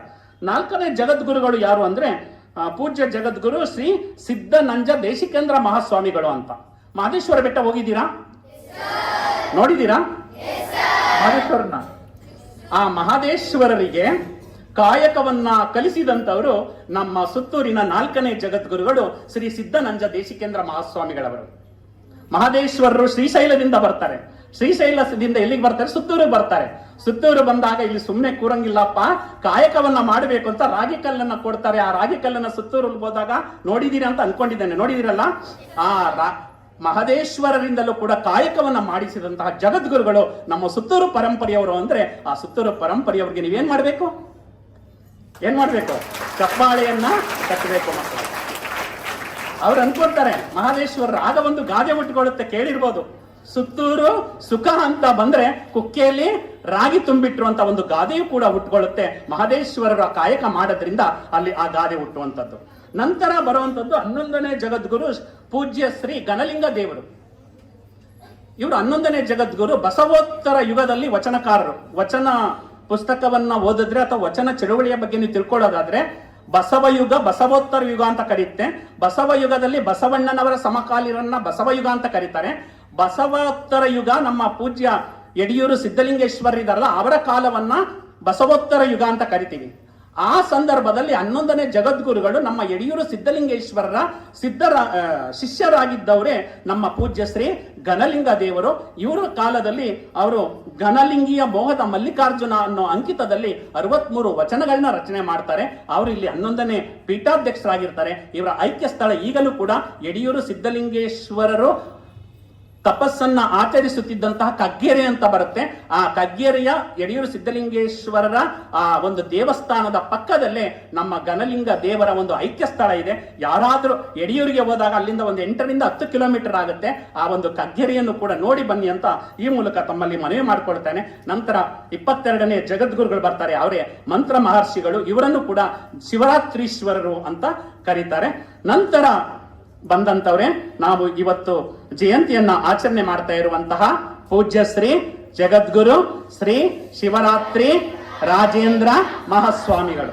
ಈಗ ನಾನು ವಿಷಯಕ್ಕೆ ಬಂದೆ. ಈಗ ಹೇಗಿದ್ರು, ಯಾಕಂದ್ರೆ ನೀವೆಲ್ಲ ನೋಡಿಲ್ಲ ಅಲ್ಲ, ನೀವೆಲ್ಲ ಅವರನ್ನು ನೋಡಿಲ್ಲ ಅಂದಾಗ ನಾನು ಹೇಳಿದ್ರೆ ಅದು ಏನಾಗುತ್ತೆ, ಹಿಂಗ್ ರಾಜೇಂದ್ರ ಸ್ವಾಮಿಗಳು ಈಗಿದ್ರು ಅಂದ್ರೆ ಇವ್ರು ನೋಡ್ಬಿಟ್ಟಿದ್ದೀರಾ ಅಂತ ಹೇಳ್ಬೋದು. ಈಗ ಸತೀಶ್ ಸರ್ನ ನೀವು ಹೇಗಿದ್ರು ಅಂದ್ರೆ ಸತೀಶ್ ಸರ್ನ ವರ್ಣನೆ ಮಾಡ್ತೀರಾ ಅಲ್ವಾ? ಸತೀಶ್ ಸರ್ ಬಿಳಿ ಸಮವಸ್ತ್ರವನ್ನ ಹಾಕೊಂಡಿದ್ದಾರೆ, ಹಸನ್ಮುಖಿಯಾಗಿ ಕುಳಿತಿದ್ದಾರೆ ಅಂತ ನೀವೇ ಏನ್ ಮಾಡ್ತೀರಾ? ಅವರನ್ನ ವರ್ಣನೆಯನ್ನ ಮಾಡ್ತೀರಾ. ಹಾಗೆ ಪ್ರೊಫೆಸರ್ ಎಸ್ ನಂಜುಂಡಯ್ಯ ಅಂತ ಇದ್ರು. ಅವರು JSS ನ ಹಳೆ ವಿದ್ಯಾರ್ಥಿ. ಕ್ಯಾತನಹಳ್ಳಿ ಹಾಸ್ಟೆಲ್ ಅಂತ ಮೊದಲು ಹಾಸ್ಟೆಲ್ ಮಾಡ್ತಾರಲ್ಲ, ಅಲ್ಲಿನ ಹಳೆ ವಿದ್ಯಾರ್ಥಿ. ಅವರು ವರ್ಣನೆಯನ್ನ ಮಾಡ್ತಾರೆ. ಆ ವರ್ಣನೆ ಮಾಡುವಾಗ ನಮ್ಮ ರಾಜೇಂದ್ರ ಶ್ರೀಗಳನ್ನ ನೋಡಿ ಅದು ಹೇಗಿರುತ್ತೆ ಅನ್ನೋದು ಸಂಪೂರ್ಣ ಅಕ್ಷರ ಸಹ ಒಪ್ಪುತ್ತೆ ಅವರು. ರಾಜೇಂದ್ರ ಶ್ರೀಗಳು ತುಂಬಾ ಆಕರ್ಷಕವಾದ ಮತ್ತು ದಿವ್ಯ ದರ್ಶನೀಯವಾದಂತಹ ಸದೃಶವಾದಂತಹ ವ್ಯಕ್ತಿತ್ವ, ಅದುವೇ ಆದರ್ಶನೀಯ ವ್ಯಕ್ತಿತ್ವ. ನೋಡಿ, ಅವರು ನೋಡಿದ್ರೆ ಆ ಮುಖವನ್ನ ಪ್ರತಿಯೊಬ್ಬರನ್ನು ಕೂಡ ಒಂದ್ ರೀತಿ ಯಾವ ರೀತಿ ಸೆಳೆಯುತ್ತೆ, ಅಯಸ್ಕಾಂತ ಹೇಗೆ ಕಬ್ಬಿಣದ ರಜಗಳನ್ನ ಆಕರ್ಷಣೆಯನ್ನ ಮಾಡುತ್ತೋ, ನಮ್ಮ ಪೂಜ್ಯ ರಾಜೇಂದ್ರ ಶ್ರೀಗಳನ್ನ ನೋಡಿದ್ರು ಕೂಡ ಪ್ರತಿಯೊಬ್ಬರನ್ನು ಕೂಡ ಆಕರ್ಷಿಸುವಂತಹ ಒಂದು ವ್ಯಕ್ತಿತ್ವ. ಬಂಗಾರದಂತಹ ಮೈಬಣ್ಣ, ಶಿವಯೋಗ ಹೊಳಪು, ಚಿಮ್ಮುತ್ತಿರುವ ಹಸನ್ಮುಖ, ಶಾಂತಿ ವೈರಾಗ್ಯದಿಂದ ಕೂಡಿದ ಸುಂದರ ಮುಖಮಂಡಲ, ವಿಶಾಲವಾದ ಹಣೆಯ ತುಂಬ ಭಕ್ತಿ ಜ್ಞಾನ ವೈರಾಗ್ಯದ ಸಂಕೇತವಾದಂತೆ ಸದಾ ಶೋಭಿಸುವ ಬೆಳಂಗಿನ ಭಸ್ಮಧಾರಣೆ. ಕಾಣ್ತಾ ಇದೆಯಾ? ನಾನು ಹೇಳ್ತಾ ಇದ್ದಂಗೆ ಅದು ನೋಡ್ಬೇಕು. ಕಾಣ್ತಾ ಇದೆಯಾ? ನಾನು ಸುಳ್ಳು ಹೇಳ್ತಾ ಇದ್ದೀನಾ? ಸತ್ಯ ಹೇಳ್ತಾ ಇದ್ದೀನಿ ಅಂತ. ಯಾಕಂದ್ರೆ ಅದು ನೋಡಿದ್ರೆ ನಿಮ್ಗೆ ಗೊತ್ತಾಗುತ್ತೆ. ಕೊರಳಲ್ಲಿ ರುದ್ರಾಕ್ಷಿ ಮಣಿಗಳ ಹಾರ ಇದೆಯಾ? ಮೈ ತುಂಬ ಹೊದೆದ ಸ್ವಚ್ಛ ಕಾವಿ ಕಾಷಾಯಂಬರ ಆಧ್ಯಾತ್ಮ ತೇಜಸ್ಸಿನಿಂದ ಕಂಗೊಳಿಸುತ್ತಿರುವಂತಹ ವಿಶಾಲವಾದಂತಹ ಕಣ್ಣುಗಳು ನೋಡಿ. ಒಂದ್ಸಲ ನೋಡ್ತಾ ಇದ್ದೀರಾ? ದರ್ಶನಕ್ಕೆ ಬಂದವರನ್ನ ಇವನಾರವ ನಿನ್ನದೆ, ನಮ್ಮವ ಎಂದು ಬರಮಾಡಿಕೊಳ್ಳುವಂತಹ ವಿಶಾಲ ಭಾವ ನಮ್ಮ ಪೂಜ್ಯ ರಾಜೇಂದ್ರ ಶ್ರೀಗಳು ನಿಜವಾದ ಅರ್ಥದಲ್ಲಿ ಇವರು ಜಗದ್ಗುರುಗಳು ಅಂತ ಅವರನ್ನ ಕಂಡಂತಹ ಅವರ ಶಿಷ್ಯ ಪ್ರೊಫೆಸರ್ ಎಸ್ ನಂಜುಂಡಯ್ಯ ಅವರು ವರ್ಣನೆ ಮಾಡ್ತಾರೆ. ಅಂದ್ರೆ ರಾಜೇಂದ್ರ ಶ್ರೀಗಳು ಹೇಗಿದ್ರು ಅಂತ ಅರ್ಥ ಆಗುತ್ತೆ. ಇವರು ನಮ್ಮ ರಾಜೇಂದ್ರ ಶ್ರೀಗಳ ಬಗ್ಗೆ ಅಕ್ಕ ನೀಲಾಂಬಿಕೆ ಅಂತ ಕೇಳಿರ್ಬೋದು. ಅವರು ಕೂಡ ಇಲ್ಲಿ ಹೇಳಿದ್ರು, ನಾನು ಇಲ್ಲಿ ಒಂದ್ಸಲ ನುಡಿನ ಮನೆಗೆ ನಾನು ಕೂಡ ಬಂದಿದ್ದೆ ಅಂತ. ಅಕ್ಕ ನೀಲಾಂಬಿಕಾ ಅಂತ ಹೊಸಮಠದ ಪಕ್ಕದಲ್ಲಿ ಬೀದಿಯಲ್ಲಿರುವಂತಹ ಅಲ್ಲಿ ವಾಸ ಮಾಡಿದ್ದಾರೆ. ಅವರು ರಾಜೇಂದ್ರ ಶಿಶು ಅಂತ ಕಾವ್ಯನಾಮವನ್ನೇ ಇಟ್ಕೊಂಡಿದ್ದಾರೆ. ಅವರು ಸುತ್ತೂರು ಸಿರಿಗಂಧ ಅಂತ ನಮ್ಮ ಪೂಜ್ಯ ರಾಜೇಂದ್ರ ಶ್ರೀಗಳ ಬಗ್ಗೆ ಒಂದು ಪುಸ್ತಕವನ್ನ ಬರೆದಿದ್ದಾರೆ. ಅದನ್ನ ಓದಿದ್ರೆ ಅವರ ಜೀವನ ಚರಿತ್ರೆ ಸಂಪೂರ್ಣ ಅರ್ಥ ಆಗುತ್ತೆ. ಪೂಜ್ಯ ರಾಜೇಂದ್ರ ಶ್ರೀಗಳು ನಮ್ಮ ನಿರೂಪಕರು ಹೇಳಿದಂಗೆ ಆಗಸ್ಟ್ 29, 1916ನೇ ತಾರೀಕು ಜನಿಸ್ತಾರೆ. ಅವರಿಗೆ ಕೇವಲ 12 ವರ್ಷಕ್ಕೆ, ಅಂದ್ರೆ ನೀವು 6ನೇ ತರಗತಿ ಓದ್ತಿರಲ್ಲ, 6ನೇ ತರಗತಿಗೆ 12 ವರ್ಷ ತಾನೆ, ಆಗ್ಲೇ ಅವರು ಪಟ್ಟಾಧಿಕಾರವನ್ನ ಪಡಿತಾರೆ. ಅಂದ್ರೆ 1928ರಲ್ಲಿ ಪಟ್ಟಾಧಿಕಾರ ಅಂದ್ರೆ ಗುರುಗಳಾಗ್ತಾರೆ, ಪವಿತ್ರ ಸ್ಥಾನವನ್ನು ಅಲಂಕರಿಸ್ತಾರೆ. ಅದನ್ನ ನೋಡಿದಾಗ ನನಗೆ ಬಸವಣ್ಣವರ ಒಂದು ವಚನ ನೆನಪಾಗುತ್ತೆ. ನರೆ ಕೆನ್ನಗೆ ತೆರಗಲ್ಲಕ್ಕೆ ಶರೀರ ಗೂಡು ಹೋಗದ ಮುನ್ನ, ಹಲ್ಲು ಹೋಗಿ ಬೆನ್ನು ಬಾಗಿ ಅನ್ಯರಿಗೆ ಅಂಗಾಗದ ಮುನ್ನ, ಕಾಲ ಮೇಲೆ ಕೈಯ ನೂರಿ ಕೋಲು ಹಿಡಿಯದ ಮುನ್ನ, ಮುಪ್ಪಿಂದೊಪ್ಪ ಒಳಿಯದ ಮುನ್ನ, ಮೃತ್ಯು ಮುಟ್ಟದ ಮುನ್ನ ಪೂಜಿಸು ಕೂಡಲ ಸಂಗಮ ದೇವನ ಅಂತ ಹೇಳ್ತಾರೆ. ಅಂದ್ರೆ ವಯಸ್ಸಾದ ಮೇಲೆ ನೀನು ದೇವರನ್ನ 100 ಸಲ ನೆನೆಯುವುದಕ್ಕಿಂತ ವಯಸ್ಸಿರುವಾಗ ಕೇವಲ 3 ಸಲ ನೆನೆದರೆ ಒಳ್ಳೆಯದು ಅಂತ, ಆ ರೀತಿ 12ನೇ ವಯಸ್ಸಿನಲ್ಲೇ ಪೂಜ್ಯ ಗುರುಗಳಾಗಿ ಅವರು ಪಟ್ಟಾಧಿಕಾರವನ್ನ ಪಡಿತಾರೆ. ಸುತ್ತೂರಿನಲ್ಲಿ ಅವರು ಪೂಜ್ಯ ಶರಣ ದಂಪತಿಗಳಾದಂತಹ ಮಲ್ಲಿಕಾರ್ಜುನ ದೇವರು ಮತ್ತೆ ಮರಮ್ಮಣಿಯವರ ಸುಪುತ್ರರಾಗಿ ಹುಟ್ಟಿದ ಅವರು ಸುತ್ತೂರಿನಲ್ಲಿ ಪ್ರಾಥಮಿಕ ಶಿಕ್ಷಣವನ್ನ ಪಡಿತಾರೆ. ಮೈಸೂರಿನಲ್ಲಿ ಸಂಸ್ಕೃತವನ್ನ ಅಧ್ಯಯನ ಮಾಡಿ ವಾರಣಾಸಿಯಲ್ಲಿ ಹೋಗಿ ಉನ್ನತ ವ್ಯಾಸಂಗಕ್ಕೆ ಹೋಗ್ತಾರೆ. ಆದ್ರೆ ನಮ್ಮ ಶಿವರಾತ್ರೀಶ್ವರರಿರ್ತಾರಲ್ಲ, 23ನೇ 22ನೇ ಜಗದ್ಗುರು ಮಂತ್ರ ಮಹರ್ಷಿಗಳು ಅಂತ ಏನ್ ಹೇಳ್ತೀವಿ, ಅವರು ಮತ್ತೆ ನಮ್ಮ ಪಂಚಗವಿ ಮಠದ ಗೌರಿಶಂಕರ ಸ್ವಾಮೀಜಿಗಳವರ ಆಶಯದಂತೆ ಮತ್ತೆ ಮೈಸೂರಿಗೆ ಬಂದು ವಿದ್ಯಾಭ್ಯಾಸವನ್ನ ಪಡಿತಾರೆ. ಆ ವಿದ್ಯಾಭ್ಯಾಸವನ್ನ ಮೈಸೂರಿಗೆ ಬಂದಾಗ ಗ್ರಾಮಾಂತರ ಪ್ರದೇಶದಿಂದ ಬಂದಂತಹ ವಿದ್ಯಾರ್ಥಿಗಳು ಪಡುತ್ತಿದ್ದಂತಹ ಕಷ್ಟ, ಅವರ ನೋವನ್ನ ಕಣ್ಣಾರೆ ಕಾಣ್ತಾರೆ. ಕಂಡಾಗ ನಾವು ಏನಾದ್ರೂ ಮಾಡಿ ಆ ಮಕ್ಕಳಿಗೆ ಒಂದು ವಿದ್ಯಾರ್ಥಿ ನಿಲಯವನ್ನ ಪ್ರಾರಂಭ ಮಾಡಬೇಕು ಅನ್ಸುತ್ತೆ. 1941ರಲ್ಲಿ ಕ್ಯಾತನಹಳ್ಳಿ ಹಾಸ್ಟೆಲ್ ಅಂತ ಇದೆ, ಅದನ್ನ ಕ್ಯಾತನಹಳ್ಳಿ ಸಾಹುಕಾರ್ ಸಿದ್ದಲಿಂಗಯ್ಯನವರು ಅವರಿಗೆ ತಗೊಟ್ಟಾಗ ಮೊದಲ ಹಾಸ್ಟೆಲ್ ಅನ್ನ ಅಲ್ಲಿ ಪ್ರಾರಂಭ ಮಾಡ್ತಾರೆ. ಮೊದಲ ಹಾಸ್ಟೆಲ್ ನಲ್ಲಿ ಕೇವಲ 16 ವಿದ್ಯಾರ್ಥಿಗಳಿಂದ ಪ್ರಾರಂಭವಾದದ್ದು. ಈಗ ಆ ಹಾಸ್ಟೆಲ್ ನಲ್ಲಿ 600 ವಿದ್ಯಾರ್ಥಿಗಳನ್ನ ಕಾಣಬಹುದು. ಅಂದ್ರೆ ನೊಂದವರಿಗಾಗಿ ಅವ್ರು ಮಿಡಿತಾರೆ. ಮಕ್ಕಳಿಗೆ ಊಟ ಇಲ್ಲ, ಅವರಿಗೆ ಊಟವನ್ನು ಹಾಕಬೇಕು ಅಂದಾಗ ನಮಗೆ ಮತ್ತೆ ಅಲ್ಲಮ ಪ್ರಭುದೇವರು ಅವ್ರು ಯಾವ ರೀತಿ ಇದ್ರು ಅನ್ನೋದಕ್ಕೆ, ನಾ ದೇವನಲ್ಲದೆ ನೀ ದೇವನೇ, ನೀ ದೇವನಾದಡೆ ಎನ್ನನೇಕೆ ಸಲಹೆ, ಆ ರೈದು ಒಂದು ಕುಡಿತೆ ಉದಕ ನೆರವೆ, ಹಸಿದಾಗ ಹೋಗರವನಿಕ್ಕುವೆ ನಾ ದೇವ ಕಾಣ ಭುಗೇಶ್ವರ ಅಂತ ಹೇಳ್ತಾರೆ. ದೇವರ ಹತ್ರ ಹೋಗಿ ನೀನಲ್ಲ ದೇವರು ನಾ ದೇವರು ಅಂತ ಹೇಳ್ತಾರೆ ಅಲ್ಲಮ ಪ್ರಭುದೇವರು. ಯಾಕಂದ್ರೆ ಯಾರಾದ್ರೂ ಹಸಿವು ಅಂತ ಬಂದ್ರೆ ಅವರಿಗೆ ಒಂದು ಹೊತ್ತು ಊಟಿನ ಹಾಕ್ತೀನಿ, ಯಾರಾದ್ರೂ ದಾಹ ಅಂತ ಬಂದ್ರೆ ಅವ್ರಿಗೆ ನೀರನ್ನ ಕೊಡ್ತೀನಿ, ನೀನಲ್ಲ ದೇವರು ನಾನು ದೇವರು ಅಂತ ಹೇಳ್ತಾರೆ. ಹಂಗೆ ಅನೇಕರ ಗ್ರಾಮೀಣ ಪ್ರದೇಶದ ವಿದ್ಯಾರ್ಥಿಗಳಿಗೆ ದೇವರಾದವರು ಯಾರು? ಪೂಜ್ಯ ರಾಜೇಂದ್ರ ಸ್ವಾಮಿಗಳವರು. ನಂತರ 1954ರಲ್ಲಿ ಮೊದಲ ಶಾಲೆ ಪ್ರಾರಂಭ ಮಾಡ್ತಾರೆ. ಆ ಮೊದಲ ಶಾಲೆ ಆನೆಕರೋಟಿ, ಅಂದ್ರೆ ಈಗ JSS ಹಳೆ ಆಸ್ಪತ್ರೆ ಇದೆಯಲ್ಲ ಅದನ್ನ ಆನೆಕರೋಟಿ ಅಂತ ಕರೀತಾರೆ. ಅಲ್ಲಿ ಮೊದಲನೇ ಶಾಲೆ ಪ್ರಾರಂಭ ಆಗುತ್ತೆ. ಈಗ ಅದು ಲಕ್ಷ್ಮೀಪುರಂಗೆ ಏನಾಗಿದೆ, ಶಿಫ್ಟ್ ಆಗಿದೆ. ನಂತರ ಕಾಲೇಜುಗಳು, ಪದವಿ ಕಾಲೇಜು, ಇಂಜಿನಿಯರಿಂಗ್ ಕಾಲೇಜು, ಡಾಕ್ಟರ್, ಹಿಂಗೆ ಅನೇಕ ವಿಶ್ವವಿದ್ಯಾನಿಲಯಗಳವರೆಗೂ ಕೂಡ ಸ್ಥಾಪಿಸಿದ್ದಾರೆ. ಈಗ 1ರಿಂದ ಪ್ರಾರಂಭವಾದದ್ದು ಈಗ 400ಕ್ಕೂ ಹೆಚ್ಚು ಸಂಸ್ಥೆಗಳಿವೆ. 4 ವಿಶ್ವವಿದ್ಯಾನಿಲಯ ಇದೆ, ಗೊತ್ತಿರಬಹುದು ನಿಮಗೆ. 4 ವಿಶ್ವವಿದ್ಯಾನಿಲಯದಲ್ಲಿ, 2 ಮೈಸೂರಲ್ಲಿದೆ, 1 ಬೆಂಗಳೂರಿನಲ್ಲಿದೆ, ಇನ್ನೊಂದು ದೆಹಲಿಯಲ್ಲಿದೆ. ಎಲ್ಲಕ್ಕೂ ಕೂಡ ಕುಲಪತಿಗಳು ಯಾರಾಗಿದ್ದಾರೆ ಅಂದ್ರೆ ಈಗಿನ ಜಗದ್ಗುರುಗಳಾಗಿರೋ ಕುಲಪತಿಗಳಾಗಿದ್ದಾರೆ ಅಂತ ನಾವು ತಿಳ್ಕೊಳ್ಬೇಕಾಗುತ್ತೆ ಬಂಧುಗಳೇ. ಅವರು ಎಲ್ಲರ ಕಷ್ಟ, ಅವರು ಓದೋದಕ್ಕೆ ಹೋಗೋದಿಲ್ಲ, ಮುಂದೆ ಏನಾದ್ರೂ ಮಾಡಿ ಶಿಕ್ಷಣ ಸಂಸ್ಥೆಯನ್ನ ಪ್ರಾರಂಭ ಮಾಡಿ ಅವರಿಗೆ ಜ್ಞಾನವನ್ನ ನೀಡಬೇಕು ಅಂತ ಅನ್ಸುತ್ತೆ. ಅಂದಾಗ ಅವರು ಎಲ್ಲರಿಗೂ ಕೂಡ ಅನ್ನ, ವಸತಿ ಮತ್ತೆ ದಾಸೋಹ ಇದವನ್ನ ನೀಡೋದ್ರ ಮುಖಾಂತರ ತ್ರಿವಿಧ ದಾಸೋಹಿ ಅಂತ ಅನ್ಸ್ಕೊಳ್ತಾರೆ. ಈ ಸಂದರ್ಭದಲ್ಲಿ ನನಗೆ ಈಶ್ವರ ಸಣಕಲ್ಲ ಅಂತ ಇದ್ದಾರೆ. ಇದು ಈ ಕವಿತೆ ಅವ್ರಿಗಾಗಿ ರಾಜೇಂದ್ರ ಸ್ವಾಮಿಗಳವ್ರಿಗೆ ಉಟ್ಕೊಂಡಿದೆಯೇನೋ ಅಂತ ಅನ್ಸುತ್ತೆ. ಅವರು ಈಶ್ವರ ಸಣಕಲ್ಲವರು ಹೇಳ್ತಾರೆ, ಜಗವೆಲ್ಲ ನಗುತ್ತಿರಲಿ, ಜಗದೊಳುವು ನನಗಿರಲಿ, ನಾನಳಲು ಜಗವೆನ್ನ ಎತ್ತಿಕೊಳ್ಳದೆ, ನಾನಕ್ಕು ಜಗವಳಲು ನೋಡಬಹುದೇ. ಇಡೀ ಜಗತ್ತೇ ನಗುತ್ತಿರಲಿ, ಆದ್ರೆ ಅಳುವು ಯಾರಿಗಿರ್ಲಿ? ನನಗಿರಲಿ. ನಾನೇನಾರು ಹತ್ತೆ ಜಗತ್ತು ನನ್ನನ್ನು ಎತ್ಕೊಳುತ್ತೆ, ಸಂತೈಸುತ್ತೆ, ನನ್ನನ್ನು ಯಾಕಪ್ಪ ಅಳ್ತಾ ಇದೀಯ ಅಂತ ಹೇಳುತ್ತೆ. ಆದ್ರೆ ನಾನೊಬ್ಬ ನಕ್ಕಿ ನೀವೆಲ್ಲ ಅಳ್ತಾ ಇದ್ರೆ ನಾನು ಯಾರನ್ನ ಸಂತೈಸೋಕ್ಕಾಗುತ್ತೆ? ಅಲ್ಲ, ನಾನು ಅಳ್ತಾ ಇದ್ರೆ ಯಾಕೆ ಸರ್ ಅಳ್ತಾ ಇದ್ದೀರಾ ಅಂತ ನೀವು ಬಂದು ಕೇಳ್ತೀರಲ್ವಾ? ಆದ್ರೆ ನೀವೆಲ್ಲ ಅಳಕ್ ಸ್ಟಾರ್ಟ್ ಮಾಡ್ಬಿಟ್ರೆ ನಾನು ಯಾರನ್ನ ಕೇಳಲಿ? ನಿನ್ ಕೇಳಲ್ಲ. ಹಾಗೆ ಅವ್ರು ಹೇಳ್ತಾರೆ, ಜಗದ ಅಳುವು ನನಗಿರಲಿ ಅಂತ ಹೇಳ್ತಾರೆ. ಆ ರೀತಿ ಜಗದ ಅಳುವು ನನಗಿರಲಿ ಅಂತ ಹೇಳಿದವರು ಯಾರು? ಪೂಜ್ಯ ರಾಜೇಂದ್ರ ಮಹಾಸ್ವಾಮಿಗಳವರು. ಅವರು ಪ್ರತಿ ಕ್ಷಣ ನಮಗೆ ಜೀವನ ಕೊಟ್ಟವರನ್ನ ನೆನಿಬೇಕು ಅಂತ ಹೇಳ್ತಾರೆ. ಹೇಗೆ ಅಂದ್ರೆ, ಒಬ್ಬ ರೈತ ಏನ್ ಮಾಡ್ತಾನೆ, ಹೊಲವನ್ನ ಉಳುಮೆ ಮಾಡಕ್ ಹೋಗ್ತಾನೆ. ಮೊದಲೆಲ್ಲ ಹೊಲ ಉಳುಮೆ ಮಾಡಕ್ ಹೋದಾಗ 2 ಕಿಲೋಮೀಟರ್ 3 ಕಿಲೋಮೀಟರ್ ದೂರ ಇತ್ತು. ಬುತ್ತಿಯನ್ನ ಒತ್ಕೊಂಡು ಹೋಗ್ತಾ ಇದ್ದ. ಬುತ್ತಿಯನ್ನ ಒತ್ಕೊಂಡು ಏನ್ ಮಾಡ್ತಾ ಇದ್ದ, ಜೊತೆಗೆ ನಾಯಿ ಕೂಡ ಹೋಗ್ತಾ ಇತ್ತಂತೆ. ನಾಯಿ ಹೋಗಿ ಆ ಬುತ್ತಿಯನ್ನು ಒಂದು ಮರದ ಕೆಳಗಡೆ ಇಟ್ಟು ಅವನು ಹೊಲವನ್ನ ಉಳುಮೆ ಮಾಡ್ತಾ ಇದ್ದ. ಉಳುಮೆ ಮಾಡಿದಾಗ ಆ ಬುತ್ತಿ ಇತ್ತಲ್ಲ, ಆ ಬುತ್ತಿಗೆ ಕಾಗೆಗಳಿದ್ವಲ್ಲ, ಕಾಗೆಗಳು ಬಂದು ಏನ್ ಮಾಡ್ತಾ ಇತ್ತು, ಆ ಬುತ್ತಿಯನ್ನ ಟಚ್ ಮಾಡಕ್ ಬರ್ತಾ ಇದ್ವಂತೆ. ಆಗ ನಾಯಿ ಏನ್ ಮಾಡ್ತಾ ಇತ್ತು, ಆ ಬುತ್ತಿಯನ್ನ ಓಡಿಸ್ತಾ ಇತ್ತು. ಹಾಗೆ ಅಂದ್ರೆ ನಾಯಿಗೆ ಗೊತ್ತು ಈ ಬುತ್ತಿ ಯಾರದು ಅಂತ, ನನ್ನ ಒಡೆಯನದು ಅಂತ. ಹಂಗೆ ಈಗ ನಮ್ಮ ಜೀವನವು ಕೂಡ ಯಾರದು ಅಂತ, ಆ ಪರಶಿವನದು ಅಂತ ಇರಬೇಕು. ಅಂತಹ ಪರಶಿವನದು ಅಂತ ಇಂತಹ ಅನೇಕ ಕಥೆಗಳನ್ನ ರಾಜೇಂದ್ರ ಸ್ವಾಮಿಗಳು ವಿದ್ಯಾರ್ಥಿಗಳಿಗೆ ಹೇಳಿ ವಿದ್ಯಾರ್ಥಿಗಳಲ್ಲಿ ಸಂಸ್ಕಾರದ ಬೀಜವನ್ನ ಬಿತ್ತಾ ಇದ್ರು. ಯಾಕಂದ್ರೆ ಅವರ ತಲೆಯಲ್ಲಿ ಸದ್ವಿಚಾರ ಇತ್ತು, ಅವರ ಎದೆಯಲ್ಲಿ ಸದ್ಭಾವ ಇತ್ತು, ಅವರ ಕೈಯಲ್ಲಿ ಸತ್ಕಾರ್ಯ ಇತ್ತು, ಬಾಯಲ್ಲಿ ಸವಿ ಮಾತಿತ್ತು. ಈ ಸವಿ ಮಾತುಗಳಿಂದ ವಿಶೇಷವಾದಂತಹ ಒಂದು ಸದ್ಗುರು ಆದವರು.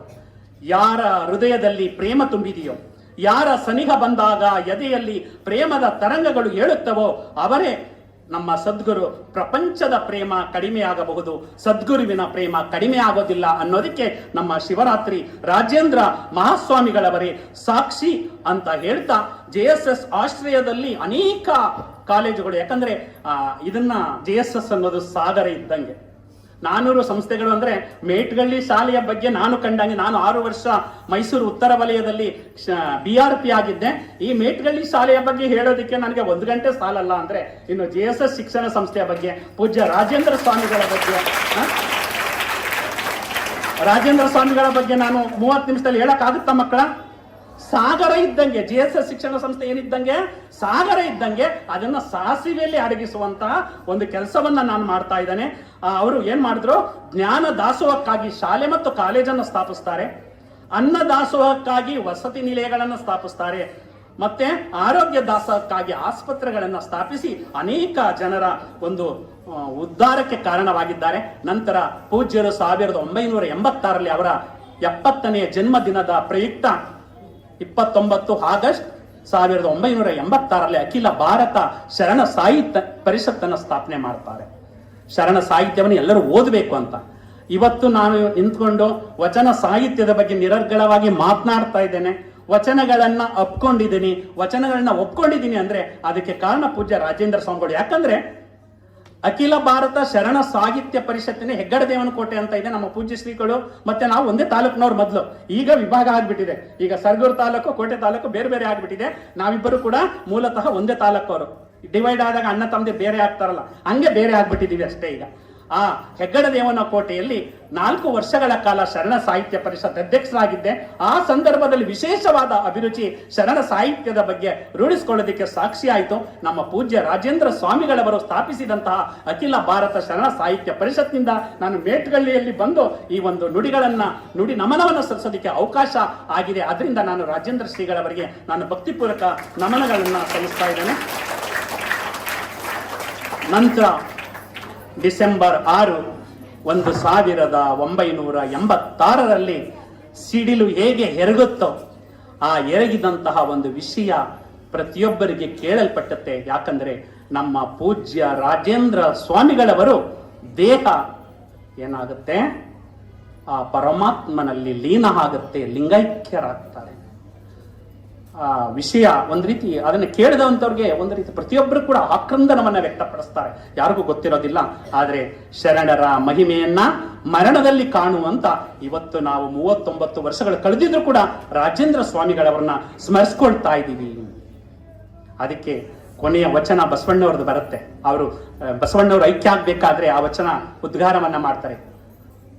ಭಕ್ತಿ ಎಂಬ ಪೃಥ್ವಿಯ ಮೇಲೆ ಗುರು ಎಂಬ ಬೀಜವಂ ಕುರಿಸಿ, ಲಿಂಗವೆಂಬ ಎಲೆಯಾಯಿತ್ತು, ವಿಚಾರವೆಂಬ ಹೂವಾಯಿತ್ತು, ಆಚಾರವೆಂಬ ಕಾಯಾಯಿತ್ತು, ನಿಷ್ಪತ್ತಿ ಎಂಬ ಹಣ್ಣು ತೊಟ್ಟು ಕಳಚಿ ಬೀಳುವಲ್ಲಿ ಕೂಡಲ ಸಂಗಮ ದೇವ ತನಗೆ ಬೇಕೆಂದು ಎತ್ತಿಕೊಂಡ ಅಂತ ಹೇಳ್ದಂಗೆ ನಮ್ಮ ಪೂಜ್ಯ ರಾಜೇಂದ್ರ ಸ್ವಾಮಿಗಳವರನ್ನು ಪರಶಿವರು ತಮ್ಮಲ್ಲಿ ಲೀನವಾಗಿ ಮಾಡಿಕೊಂಡ್ರು, ಐಕ್ಯವಾಗಿ ಮಾಡಿಕೊಂಡ್ರು. ಅಂತಹ ರಾಜೇಂದ್ರ ಸ್ವಾಮಿಗಳವರ ಒಂದು ಕೆಲಸ, ಅವರು ಮಾಡಿದಂತಹ ಸೇವೆಯನ್ನ ನೋಡಿ ನಮ್ಮ ಮೈಸೂರಿನ ಮಹಾರಾಜರಾಗಿದ್ದಂತಹ ಜಯ ಚಾಮರಾಜೇಂದ್ರ ಒಡೆಯರ್ ಅವರು 1970ರಲ್ಲಿ ರಾಜಗುರು ತಿಲಕ ಅನ್ನೋ ಒಂದು ಬಿರುದನ್ನ ಕೊಡ್ತಾರೆ. ನಾವು ಪ್ರಾರಂಭದಲ್ಲಿ ರಾಜಗುರು ತಿಲಕ ಅಂತ ಬಳಸ್ತೀವಲ್ಲ, ಆ ರಾಜಗುರು ತಿಲಕವನ್ನ ಯಾರು ಕೊಟ್ಟದ್ದು ಕೇಳ್ತಾರೆ?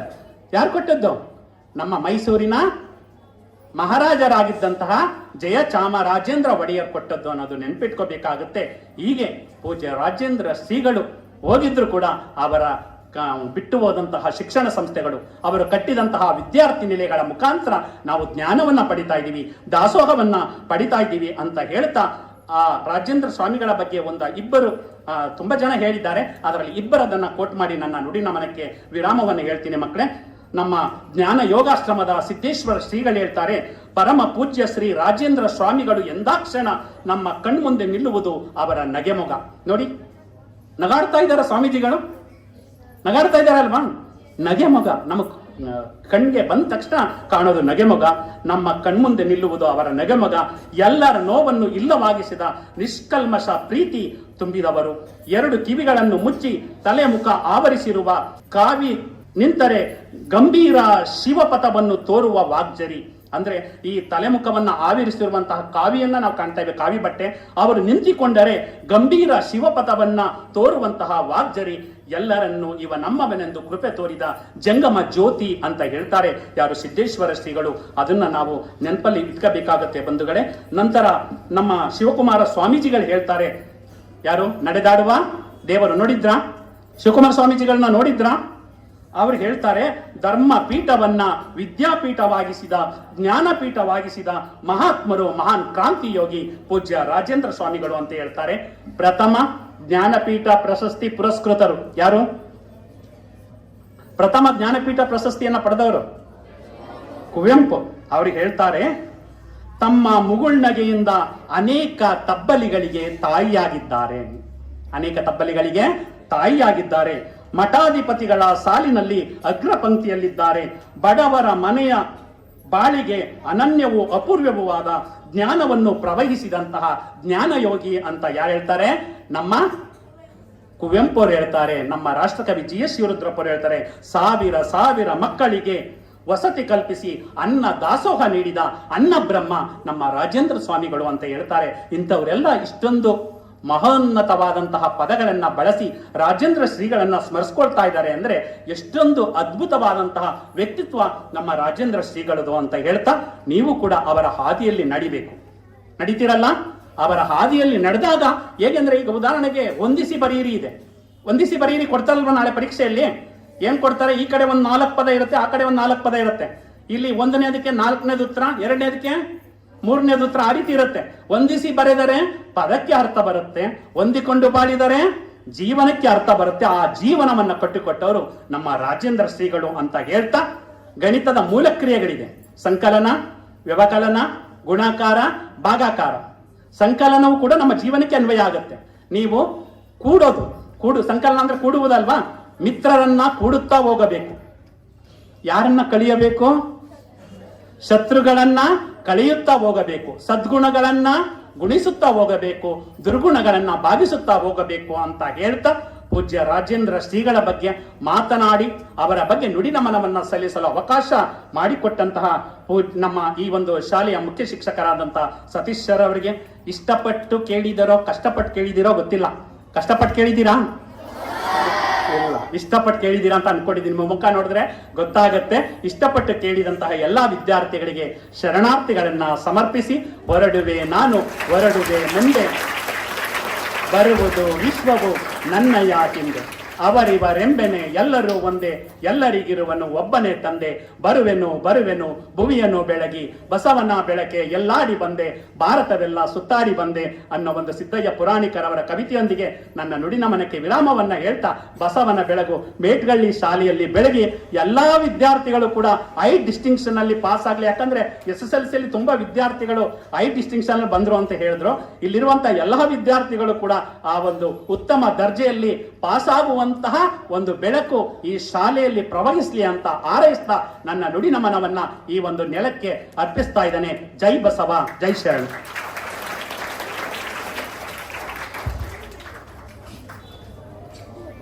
ಒಬ್ಬರು ಶರಣ ಸಾಹಿತ್ಯ ಪರಿಷತ್ ಸ್ಥಾಪಿಸಿದವರು, ಮತ್ತೋರ್ವರು ವಚನ ಸಾಹಿತ್ಯ ಪರಿಷತ್ ಸ್ಥಾಪಿಸಿದವರು. ಇವರ ನೆನವು ಮತ್ತು ಉಪಸ್ಥಿತಿಯಿಂದ ನಿಜಕ್ಕೂ ನಾವು ಪುನೀತರಾದೆವು. ಇಬ್ಬರು ಧರ್ಮದ ಸಿಂಧುಗಳೆಂದರೆ ತಪ್ಪಾಗಲಾರದು. ಸಂತನೆಂದರೆ ಯಾರು ಎಂದು ಸುಶ್ರಾವ್ಯವಾಗಿ ಹಾಡಿ ರಾಜೇಂದ್ರ ಶ್ರೀಗಳ ಜೀವನ ದರ್ಶನವನ್ನು ಎಲ್ಲರೂ ಮಂತ್ರಮುಗ್ಧರಾಗುವಂತೆ ತಮ್ಮ ನುಡಿನಮನದ ಮೂಲಕ ನಡೆಸಿಕೊಟ್ಟಂತಹ ಶ್ರೀಯುತ ವಚನಕುಮಾರ ಸ್ವಾಮಿರವರಿಗೆ ತುಂಬ ಹೃದಯದ ಧನ್ಯವಾದಗಳು ಹಾಗೂ ಸಂಸ್ಥೆಯ ವತಿಯಿಂದ ಗೌರವ ಸಮರ್ಪಣೆ. ತನುಲಿಂಗವಾದ ಬಳಿಕ ವಿಕಾರವುಂಟೆಯ, ಮನಲಿಂಗವಾದ ಬಳಿಕ ಮಾಯೆಯುಂಟೆಯ, ಭಾವಲಿಂಗವಾದ ಬಳಿಕ ಭ್ರಮೆಯುಂಟೆಯ, ಕಾಯಲಿಂಗವಾದ ಬಳಿಕ ಕಳವಳವುಂಟೆಯ, ಕಾಯಲಿಂಗವಾದ ಬಳಿಕ ಕಳವಳವುಂಟೆಯ, ಜೀವಲಿಂಗವಾದ ಬಳಿಕ ಜೀವಲಿಂಗವಾದ ಬಳಿಕ ಉಪಾಧಿಯುಂಟೆಯ, ಪ್ರಾಣಲಿಂಗವಾದ ಬಳಿಕ ಪ್ರಾಣಲಿಂಗವಾದ ಬಳಿಕ ಪ್ರಳಯವುಂಟೆಯ, ಮಹಾಲಿಂಗ ಗುರು ಶಿವಸಿದ್ದೇಶ್ವರ ಪ್ರಭುವೇ, ತನುಲಿಂಗವಾದ ಬಳಿಕ ವಿಕಾರವುಂಟೆ ಅಯ್ಯ.